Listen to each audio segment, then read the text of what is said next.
Hey folks, I'm Chad Perkins, and in addition to being Chad Perkins, I'm also very excited to be able to introduce you to a new product in the Maxon family, Maxon Autograph, a great tool for motion graphics, compositing, visual effects, that kind of thing. But it also has some unique bits of magic that set it apart from other tools. Autograph has innovative features like responsive design where you can output to different pixel dimensions and even orientations at render time. And you can set up rules for how the object in your composition behave and arrange themselves when using different output dimensions.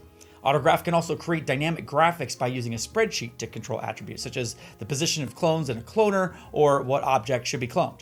Now, one of the things that I personally like most about Autograph is that it makes complexity easy. I've done powerful things in this tool that I just learned a few weeks ago and didn't need any scripting or math skills or need to wrestle much with animation curves. And also, and this is actually huge for me, I love the ability Autograph gives me to create and texture 3D objects from scratch in my compositing environment here using simple 2D shapes and using tools that I'm very familiar with from other design applications.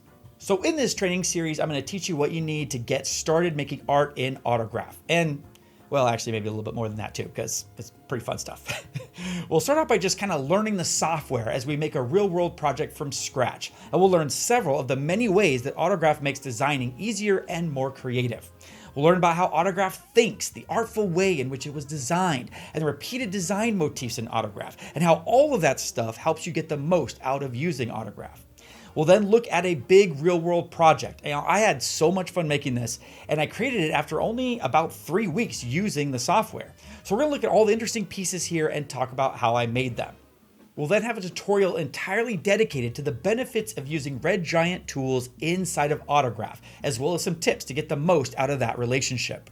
And finally, because I secretly have some shame about not being able to show you every amazing thing that Autograph can do in this intro series, we're going to take a very brisk walk through a small gallery of other features for you to explore in Autograph on your own. I've been teaching creative software for 25 years, and this is one of the most fun and exciting courses I have ever created. I genuinely hope that you come away from this inspired to create some magic of your own.